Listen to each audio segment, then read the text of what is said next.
Hola, bienvenidos. Mi nombre es Regina Guzmán, yo soy médica, eh, asistente del Departamento de Medicina Preventiva y Social de la Facultad de Medicina.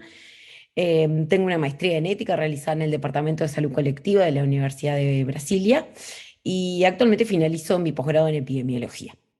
Bueno, la clase de hoy se trata básicamente de una clase que es aplicada, por lo tanto no es una clase de ética de fundamentos ni de aspectos teóricos, sino que es una clase que busca resolver problemas cotidianos a la hora de investigar en salud pública, em, y abordar algunos aspectos operativos que en muchas oportunidades influyen en el desempeño de una investigación en cuestiones de tiempos, cuestiones administrativas o pasos que tienen que ver estrictamente con la presentación a los comités de ética cuando se investiga en salud pública. Entonces, básicamente lo que vamos a abordar son estos puntos que están aquí, que es, bueno, ¿por qué se da esta discusión en la ética de la investigación? ¿Por qué hay una discusión que es propia de la ética en la investigación en salud pública? Algunos aspectos generales sobre consentimiento informado y vulnerabilidad, algunos aspectos operativos para jerarquizar en protocolos, para diplomas, para trabajos finales de campo, para, bueno, un protocolo de investigación mismo con fines académicos. Algunos aspectos operativos, como la parte de suscribir y registrar determinadas actividades, y los aspectos normativos, que no vamos a profundizar en ellos, pero por lo menos para que ustedes cuenten con el conocimiento de cuáles son las normas que rigen la investigación en Uruguay, tanto las nacionales como las internacionales. Entonces, bueno, comencemos. ¿Por qué se da la discusión en ética de la investigación? Bueno, en realidad la ética en sí misma lo que busca es brindar un saber que ayude a la toma de decisiones y a orientar las decisiones que estimamos correctas y poder argumentar por qué esto es correcto. Eso quiere decir que en ningún momento se tiene que ver como desde una perspectiva punitiva los aspectos vinculados a la ética, sino más bien verlo como una oportunidad de reflexión, de orientar esas decisiones que voy a tomar y a su vez a la hora de presentar una investigación, contar con todo el conjunto de argumentos sólidos que permitan mostrar la validez de por qué quiero investigar algo.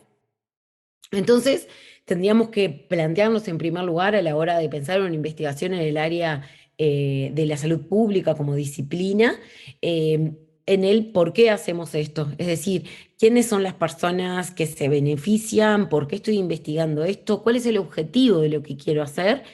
Y de alguna manera, desde la Segunda Guerra Mundial a esta parte, lo que se ha puesto sobre la mesa es que tienen que existir fines legítimos para investigar. Es decir, puedo tener una idea de investigación que puede ser muy buena, pero tal vez ella no es legítima y no tengo una forma de sustentarla de forma argumentativa. Por ejemplo, si yo quisiera conocer a ciencia cierta el impacto del tabaquismo sobre una población de embarazadas, que puede ser un motivo o una pregunta de investigación muy genuina. Digamos, ahora tenemos mucho avanzado sobre este tema, pero imagínense hace 100 años atrás, si alguien lo hubiese querido investigar, podríamos decir que el objetivo de la investigación es un objetivo genuino, porque es un conocimiento que podría apoyar a la prevención de daños posteriores.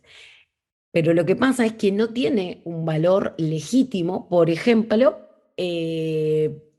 colocar a una población de embarazadas fumar.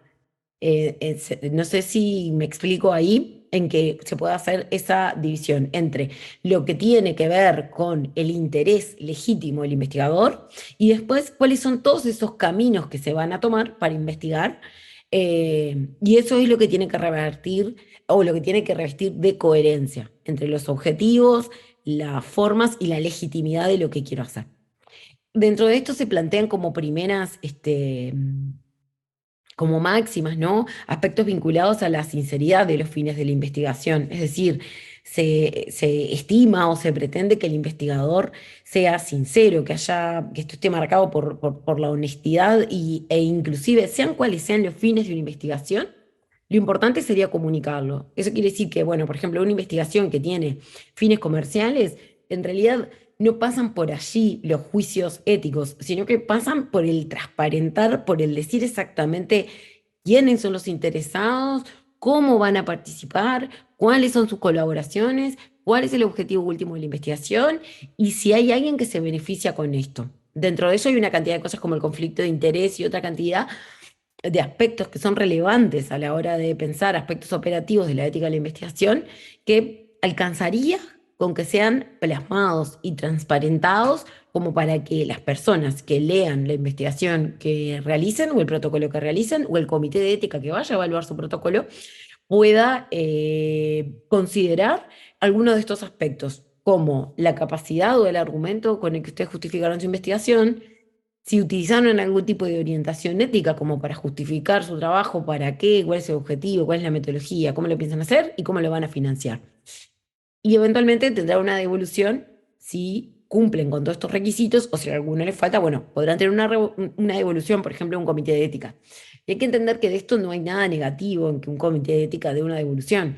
En muchas oportunidades las devoluciones de los comités de ética tienen que ver con aspectos metodológicos, porque no se revisan los aspectos éticos y los aspectos metodológicos no están saldados. Entonces hay que tomar como una ventana de oportunidad la devolución, por ejemplo, de un comité de ética. Bueno, entonces, siguiendo con esto bueno, del porqué de la discusión en la ética de la investigación, está este tema de los medios y los métodos por los que se investigan, como el ejemplo que les citaba recién sobre, por ejemplo, una población de embarazadas y el impacto del tabaquismo. Entonces ahí tendríamos que ver cuáles son esos pasos intermedios, porque a veces puede haber buenos fines, pero por ahí las formas o los medios no son los adecuados.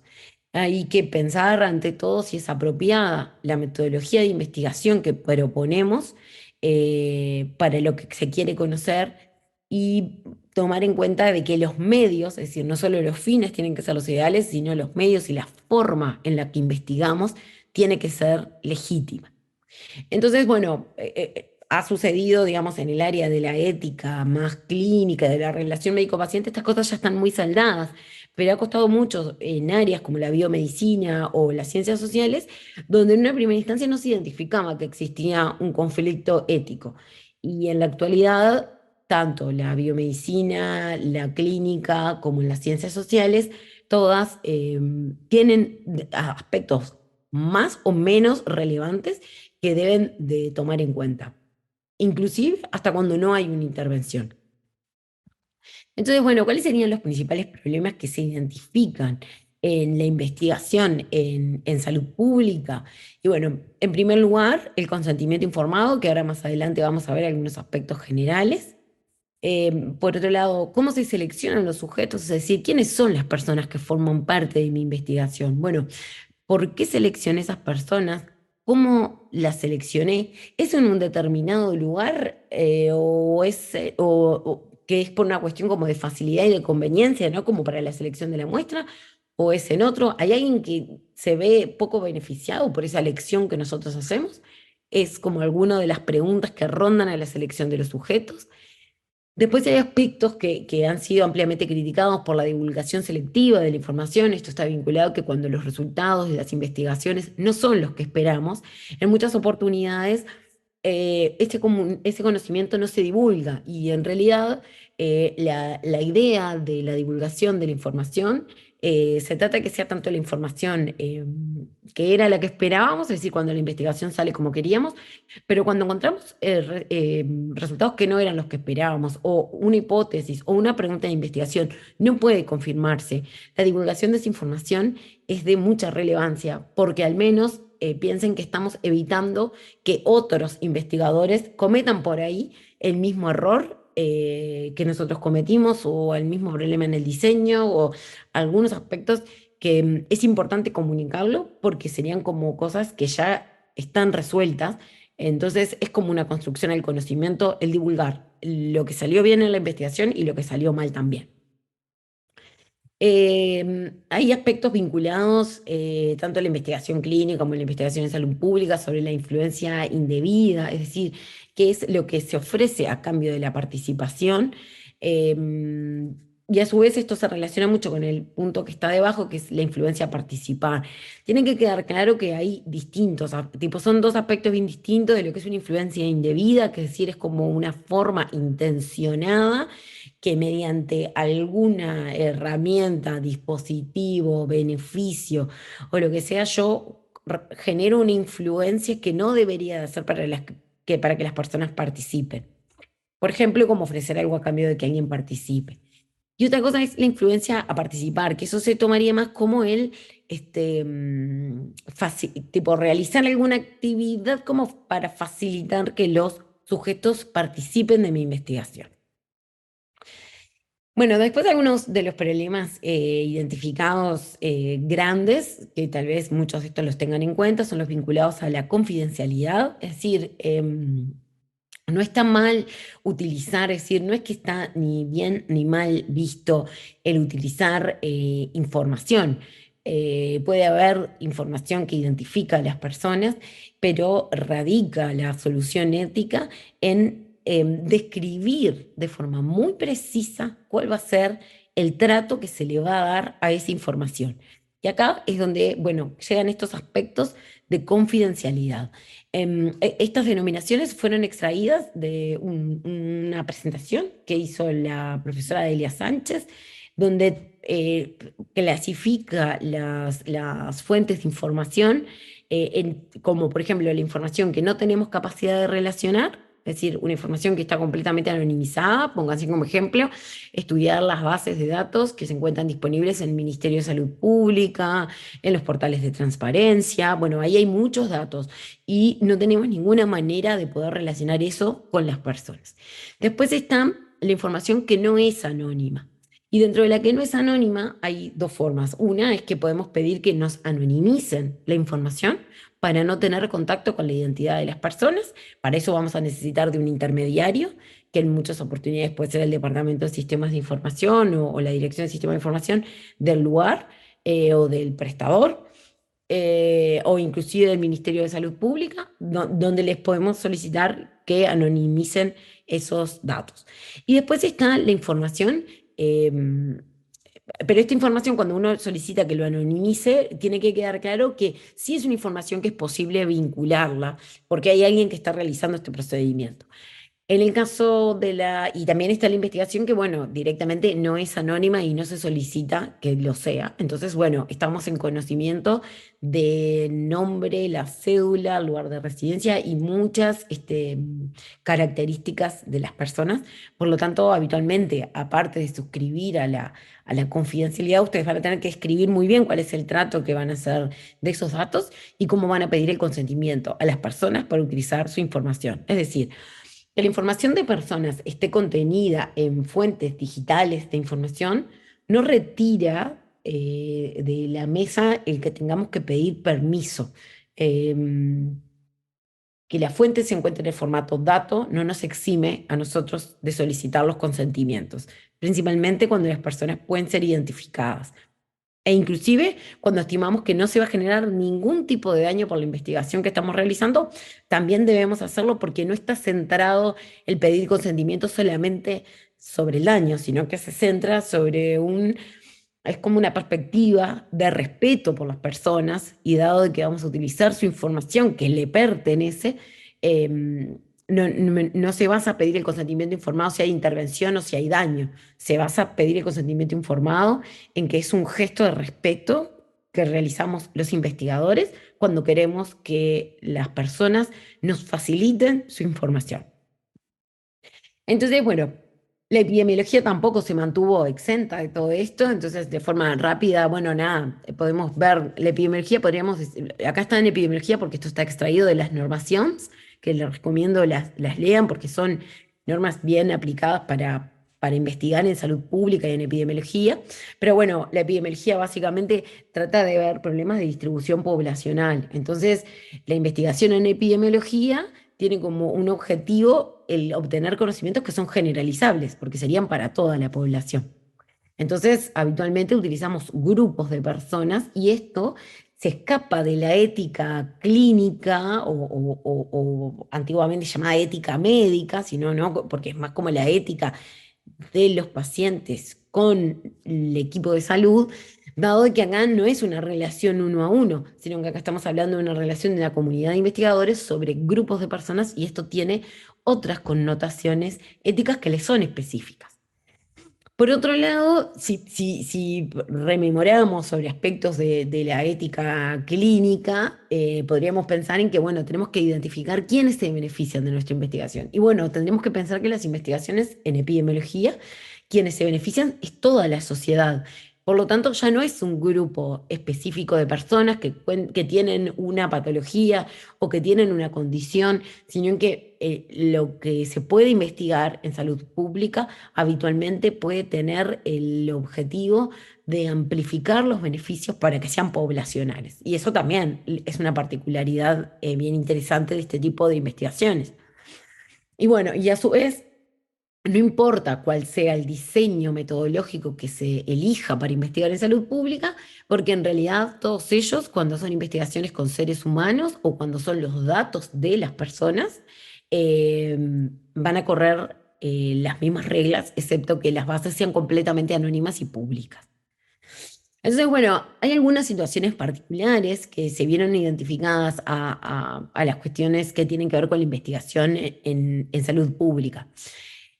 Por ejemplo, en las investigaciones clínicas y epidemiológicas que son observacionales o en estudios descriptivos, algunas cosas o algunos de los problemas que se fueron identificando era la violación de la confidencialidad de los datos por personas que por ahí no pertenecían al sistema de salud, es decir, los datos iban a parar a otro lado.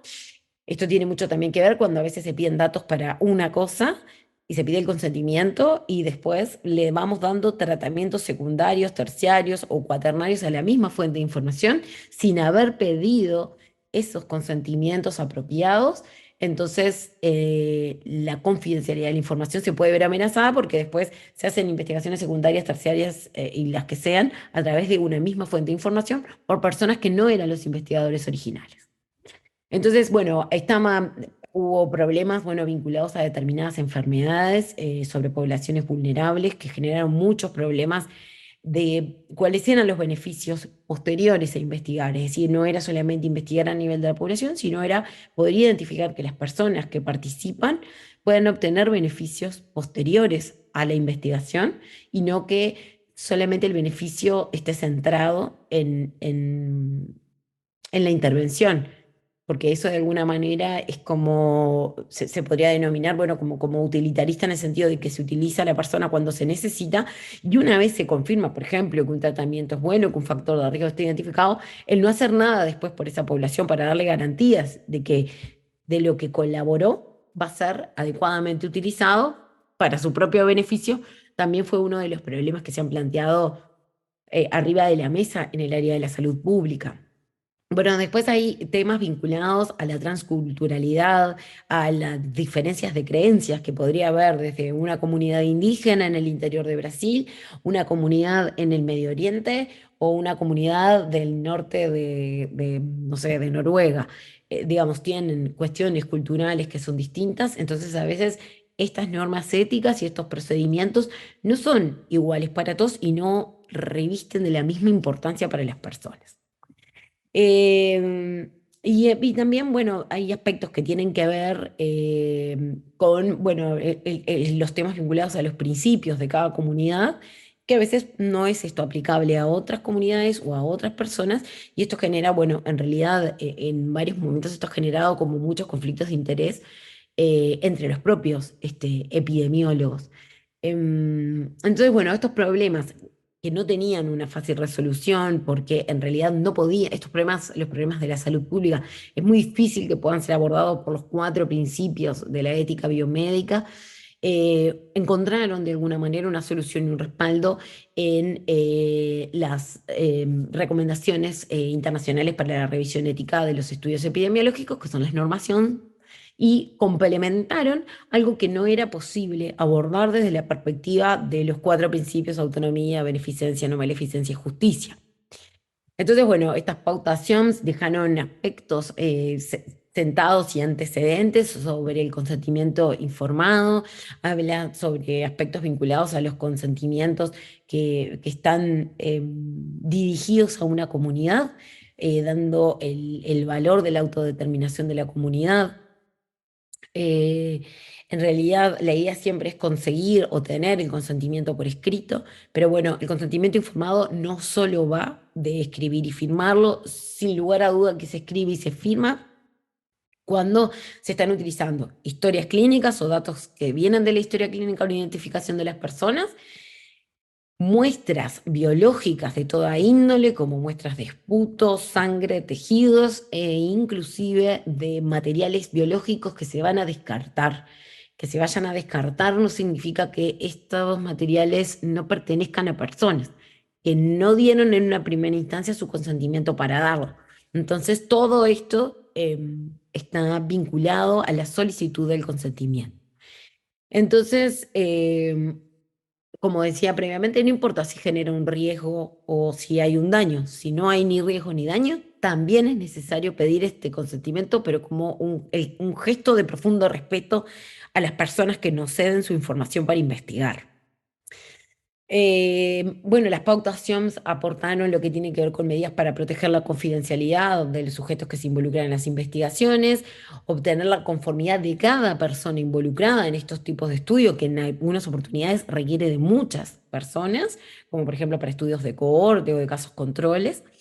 Los investigadores tienen que tener en cuenta los derechos y la protección de la comunidad, es decir, no podemos los investigadores vulnerar una comunidad. Ante todo, tenemos que tener en claro que debemos de protegerla y asegurar que sus derechos estén asegurados en el proceso de investigar.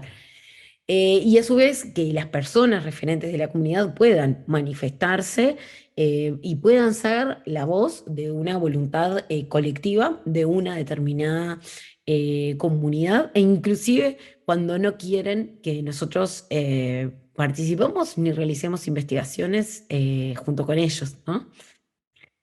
Y bueno, por otro lado están los aspectos vinculados al conflicto de interés, que también salieron en las pautas. Esto tiene que ver, bueno, con que hay un tema muy propio de los investigadores, que históricamente ha quedado patentado no solo en el área de la salud pública, sino en muchas áreas. Es que habitualmente todos pensamos que no tenemos conflicto de interés, pero quien debe decir que no tenemos de conflicto de interés no somos nosotros, sino que por ahí son los lectores de la investigación, son los sujetos que participan de la investigación. Como que a uno mismo uno no puede decir que no tiene conflictos de interés. Digamos, son los otros los que cuando lean la investigación interpretarán entre los conflictos de interés que existen la validez de nuestra producción académica. Entonces, bueno, es una cosa que ha generado mucha dificultad. El reconocer los investigadores que poseen conflictos de interés. En este sentido, em, la idea es no demonizar el conflicto de interés, sino que el conflicto de interés se soluciona transparentándolo. Es decir, si el conflicto existe, hay que documentarlo, tiene que quedar claro para el comité de ética, para el sujeto de investigación y para los futuros lectores de un paper que se produzca de esto. En ese sentido, por eso decía hoy que las devoluciones de los comités de ética son una oportunidad, porque una vez nosotros presentamos todo esto, seguramente pueda venir alguna devolución que no tomamos en cuenta, y que en esto no hay nada malo, ni nadie pierde su condición ética como investigador. Simplemente es una devolución, es un apunte, es una corrección que debemos de tomarla como una oportunidad para reflexionar sobre nuestra propia praxis. Y bueno, nuevamente, como les comentaba hoy, los autores, varios autores latinoamericanos y muchos autores europeos, a la hora de hablar de la ética aplicada a la investigación en salud pública, plantean aspectos más bien centrados en que la ética clínica, o los cuatro principios de Bisham y Childrens, que seguramente ustedes lo conocen, no son herramientas que puedan abarcar la complejidad de los problemas que se investigan en salud pública. Entonces se presentan nuevos conceptos, como el de solidaridad, por ejemplo.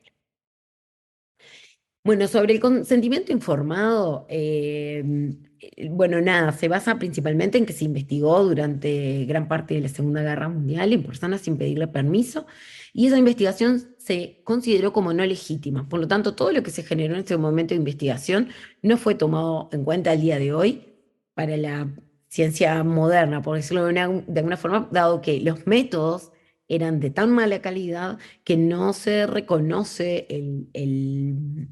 el conocimiento científico que se genera así. Lo mismo pasa, bueno, cuando una investigación puede ser buenísima, pero no pasó por un comité de ética, muchas revistas ya no aceptan esos trabajos, dado que no tiene garantías de procedimiento.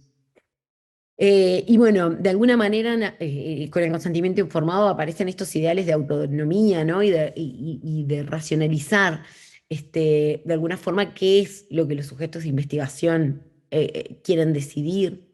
Después en esto tenemos que considerar que puede haber poblaciones vulnerables donde estos conceptos pueden presentar ciertas dificultades. La idea es que los sujetos adhieran de forma libre y participen, porque se les explicó correctamente cuáles son las implicancias de lo que se está haciendo. Y de alguna forma promover la autonomía, el que la persona pueda tomar las decisiones, que pueda reflexionarla con su familia, que tenga el conocimiento de que no va a sufrir ningún daño por no participar de una investigación. Acá tenemos el aspecto que tiene que ver con las poblaciones vulnerables. Es bien importante entender quiénes son las poblaciones vulnerables. Habitualmente entre estas están las personas que pueden tener alguna discapacidad, algún problema de autonomía, los niños, las personas con trastornos mentales severos. Ahora le vamos a ver un poco cuando veamos cómo registrarse en el Ministerio de Salud Pública, qué es lo que el Ministerio de Salud Pública en Uruguay considera poblaciones vulnerables.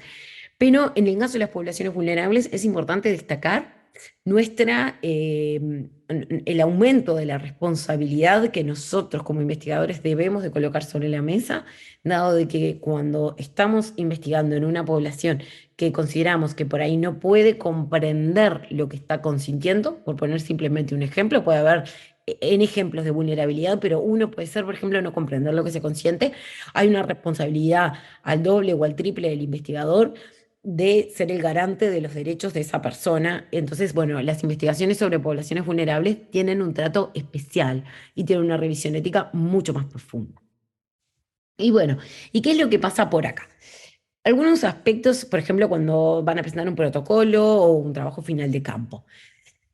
Habitualmente no van a hacer, nadie va a hacer una revisión ética de un proyecto que está metodológicamente incorrecto, es decir, porque se entendería que los medios son incorrectos porque, por ejemplo, ustedes proponen hacer un estudio de corte en algo que tendría que ser descriptivo, o proponen un descriptivo con unos objetivos y una hipótesis que son para un estudio de corte. Entonces, nadie revisa los aspectos éticos y los aspectos metodológicos no están saldados. Entonces, una vez que lo metodológico está bien, recién ahí se revisan los aspectos éticos. Cosas importantes, siempre coloquen la fecha y la versión de protocolo que están realizando. Eso es una cosa que los comités de ética miran en profundidad, dado que si el protocolo va y viene, es necesario poder identificar todas las versiones enmendadas. Inclusive, si es una investigación que puede incurrir en riesgos o daños, es muy importante tener las enmiendas de cada una de las versiones de protocolo. Hay que revisar en detalle lo que les comentaba hoy, los aspectos vinculados a la metodología, los objetivos. Este objetivo responde a la pregunta de investigación. Esta metodología es apropiada para responder este objetivo. Y poder realizar un breve apartado de consideraciones éticas si es que existe en su investigación algún aspecto que deban de jerarquizar. Es mucho mejor dejarlo explícito, que ustedes identifican dónde puede haber conflictos y eso también puede ayudarlos a poder transmitir de mejor forma al comité de ética para que el comité de ética pueda ser a su vez mucho más claro con ustedes. Bueno, aunque no haya ningún daño en una población, se necesita la aprobación de un comité de ética siempre que haya personas. Y en los aspectos que tienen que ver con, por ejemplo, con un apartado de consideraciones éticas, aparte de si ustedes identificaron que hay problemas o conflictos éticos, que ustedes ya los ven, que son claros, es bueno ponerlo. Y a su vez pueden describir qué tipo de normas adhieren, qué tipo de tratamiento le van a dar a la información, si reciben, bueno, puede ser un buen momento para hablar de los conflictos de interés, es decir, a veces suceden muchas oportunidades que en el mismo lugar que se investigan es del que se recibe una remuneración y a veces está bueno dejar eso por sentado, cosa que el lector después tenga la oportunidad de saber cuál es el rol que jugaban los investigadores dentro de la organización. Inclusive, por ejemplo, cuando las investigaciones son académicas o son en el marco académico, también está bueno explicitar, por ejemplo, en diagnósticos de situación de salud que tienen que ver, por ejemplo, con una actividad eminentemente académica, porque es parte de un posgrado. Tal vez es bueno dejar un pequeño apartado para comentar que esto no es que fue algo que salió de ustedes, que fueron una comunidad, que fue un pedido de la comunidad, o ustedes querían investigar algo en la comunidad, sino que era un paso limitante su formación académica y que están realizando eso como parte de su ejercicio profesional, porque a su vez, cuando las personas lo lean, bueno, van a saber que se trata de un posgrado, de una actividad para maestría o para doctorado y queda de alguna manera transparente en el sentido de que no es que ustedes pensaron en ir a hacer, por ejemplo, un diagnóstico de situación de salud, sino que lo necesitan como parte de la formación. Eso también está bueno poder explicitar. Bueno, después las declaraciones de conflicto de interés con el lugar y con los roles que ocupan en la organización, si la investigación tiene financiación. Eh, bueno, deben de informar cuál es el comité de ética al que se quieren presentar. Es importante acá no confundir los comités de ética de la investigación con los comités de ética clínica, porque a veces son investigaciones puras, académicas, y bueno, esas tienen que ir a la Facultad de Medicina porque, nada, están en el ámbito de la investigación y no por ahí del ámbito de los aspectos asistenciales. No se inician las investigaciones sin el aval del Comité de Ética y esto es importante para que valoren los tiempos, es decir, ustedes no pueden comenzar a recabar datos, hacer entrevistas, sacar bases de datos, ir anonimizando datos de personas, ni nada hasta que el Comité de Ética no les dé el visto bueno de que pueden comenzar con la investigación. Y eso es un dato muy importante y ahí también hay un tema que tiene que ver con la honestidad de los investigadores de no iniciar investigaciones que no han sido aprobadas por un comité de ética. Y bueno, dependiendo de las investigaciones, esto que les comentaba, algunas pueden ir a comités de ética de la investigación y otros a comités de ética asistenciales. Bueno, ¿qué necesitan para presentarse a un comité de ética?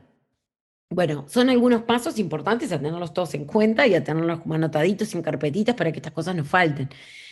Por ejemplo, en el caso de medicina preventiva y social se necesita una carta aval del Departamento de Medicina Preventiva y Social para investigar, una carta aval de la institución donde se realiza la investigación, el consentimiento informado, escrito, y una cartilla de información del usuario o del sujeto de investigación en caso de que esto corresponda, el registro en el Ministerio de Salud Pública de una investigación con seres humanos, tener su primer protocolo versionado con fechas y con todas estas características que comentábamos previamente, y el currículum vitae de los investigadores. Si hay un investigador principal, habitualmente el responsable de la investigación es el que manda su currículum vitae al comité de ética. Y bueno, ¿cómo se registran en el MSP? Bueno, el registro en el Ministerio de Salud Pública ahora es una cosa que es cada vez más frecuente y que tiene algunos aspectos importantes. Lo que se hace es hacer un trámite en línea donde el investigador principal se registra, coloca todos los datos de la investigación. Eso quiere decir que tienen que tener el protocolo más o menos pronto para ir completando toda la información que les solicita. Lo van a ver en trámites, en registro de autorización de proyectos con investigación con seres humanos. Van a parar a esta paginita, tienen que dar iniciar trámite en línea y lo que van a obtener es un correo electrónico con un número de registro del Ministerio de Salud Pública que tienen que enviarlo junto con toda la documentación al Comité de Ética. La idea de esto es que ustedes tienen que tener, bueno, primero, como cualquier persona que hace un trámite ante el Estado, tienen que tener una persona que reconozca al Estado por su cédula, porque se hayan hecho el ID o por lo que sea, como ven acá, a mí me está dando la bienvenida. Entonces, bueno, me está preguntando qué tipo de registro de estudio voy a hacer. Automáticamente carga la fecha en la que hago el registro, tengo que poner el título, las palabras claves, los tipos de investigación, si es nacional o internacional, si es que vamos a probar nuevos procedimientos, nuevos dispositivos, nuevas indicaciones, el medicamentos ya conocidos, bueno, todo eso. ¿Y quiénes son las instituciones que participan? Por eso es bueno tener ya ustedes medio pronto su protocolo. ¿A qué institución pertenece el investigador? ¿Cuál es la función en el proyecto del investigador? Bueno, tienen que dejar su correo electrónico, que es ahí donde les llega el que se registraron. Esto no necesita autorización, simplemente es de registro. Y acá van a tener que ir completando, aparte sus datos personales, por si hay algún problema o se los pasaran a la Comisión Nacional de Ética o hubiese algo que no, bueno, muchas investigaciones con poblaciones vulnerables, como poblaciones privadas de libertad, es probable que contacten con ustedes, pero en realidad eso es simplemente si se quiere saber en profundidad alguna cosa más, tienen que presentar un resumen del proyecto, algún comentario adicional, después les va a enviar ese correo electrónico y ustedes se van a quedar con esa hojita en PDF que dicen que se registraron ante el ministerio. Bueno, ahora vamos a ver algunos requisitos para obtener el consentimiento informado y a su vez para no tener, es una devolución frecuente el consentimiento informado porque está mal hecho. Entonces, bueno, algunas cosas que es importante que tengan como grandes tópicos para tener en cuenta. Tienen que tener los datos que permitan identificar, que la persona pueda tomar la decisión. Necesita tener información para tomar la decisión. Y eso es una cosa que se ve bien cuando ese lenguaje es claro, no es técnico, es preciso, no da lugar a dos o tres interpretaciones a la vez. Eso quiere decir que el consentimiento es algo que tiene que estar muy bien escrito, tiene que ser muy claro. Se tienen que asegurar de que el sujeto pueda comprender, asimilar y a su vez discernir y discutir sobre esta información cuando va a participar. Tienen que estar adecuados los contenidos para las personas, la información, por supuesto, que tiene que ser veraz, se tiene que quedar con la certeza de que la persona comprende, de que no estamos generando ningún proceso de coacción en obtener el consentimiento y que la persona tiene las competencias para tomar la decisión. En caso que no, bueno, tendríamos que pasar a otros apartados, pero si la persona es competente, lo que tenemos que hacer es facilitar todos los caminos para que las personas puedan ejercer su derecho de decidir. Y bueno, algunos requisitos para la redacción es que, bueno, tienen que tener algunas cosas que tienen que estar en el consentimiento, ¿no? Que es el título del proyecto, el nombre del investigador, un contacto, un teléfono, un correo, el lugar donde se realiza el proyecto, cómo lo van a hacer. Es muy importante acá por un tema de expectativas, decir si, por ejemplo, la investigación va a haber sujetos, si es una investigación para tratamientos, es muy importante dejar en claro, por ejemplo, si una persona no va a tener ningún beneficio porque le puede tocar el grupo placebo o porque le puede tocar el grupo con la misma tratamiento que ya tiene. Hay muchas cosas que en el caso de las intervenciones hay que dejarlas bien en claro, principalmente cuando son terapéuticas las intervenciones. Tienen que dejar cosas claras como el tiempo que le va a insumir a la persona a participar de esto. Em, hay que dejar de forma clara y explícita que no, las personas no van a recibir ninguna remuneración por participar y esto tiene que ver con estas influencias indebidas que hablábamos en el inicio de la clase. Y bueno, hay que poder plasmar cuál es el beneficio para las poblaciones cuando las investigamos, las invitamos a participar en la investigación. En el caso, bueno, de que haya tratamientos, hay que dejar por sentado cuál va a ser el seguimiento de esos tratamientos, es decir, cuáles van a ser los beneficios post-investigación, informar las posibilidades de riesgo, cómo van a proteger a las personas de los daños, quién sería a cargo de la atención médica. En algunos casos, en las investigaciones con fármacos, hay seguros que hay que tener para poder iniciar la investigación, entonces también tiene que estar claro quién va a brindar la atención, quién va a asegurar, es decir, quién va a encargarse de esos costos en caso de daño, que la persona se puede retirar cuando quiere, que va a haber o que ustedes van a dar garantías de confidencialidad, de la intimidad y del secreto de los datos de estas personas, y el derecho de poder consultar con sus familiares e inclusive que mediante la consulta con sus familiares poder retirar el consentimiento a participar. En último lugar, no menos importante, pero esto no es estrictamente cuestiones vinculadas a la reflexión ética, sino que estas son las normativas vigentes en nuestro país que tienen que ver con la investigación. Es importante que conozcan esto porque esto sí, esto ya no tiene que ver con la reflexión pura y exclusiva, sino que tiene que ver con cuáles son las normas vigentes en Uruguay está de investigación con seres humanos, está súper importante la ley de protección de datos personales, y acá es que viene todo este tema de que usar bases de datos de personas, quiero hacer un estudio de corta retrospectiva, pero no puedo pedir todos esos consentimientos informados. Bueno, entonces va a haber que pensar una nueva metodología. Tal vez tiene que ser una corte prospectiva, no puede ser retrospectiva, porque hay temas involucrados a la protección de los datos personales, y las organizaciones garantes de la protección de la información de los pacientes tendrían que apelar en primera instancia a esta ley para que exista un consentimiento de las personas a participar. Bueno, después está la investigación clínica en seres humanos, hay ordenanzas sobre las reglamentaciones de los comités de ética en Uruguay, y hay algunas normativas internacionales a las cuales Uruguay suscribe, como Helsinki 2000, la Declaración Universal de Derechos Humanos, las normaciones para investigar en epidemiología. Y en Uruguay en particular, y para toda la zona de Mercosur, está el reglamento de las buenas prácticas de investigación clínica, que es del Mercosur. Bueno, espero que no se hayan generado muchas preguntas. En caso de que tengan algunas preguntas sobre esto, bueno, pueden hacérmelas llegar por los responsables del curso. Acá les dejo varios materiales para consultar, leer, que tienen que ver con la investigación en salud pública. Y bueno, les doy las gracias por haber asistido a esta clase.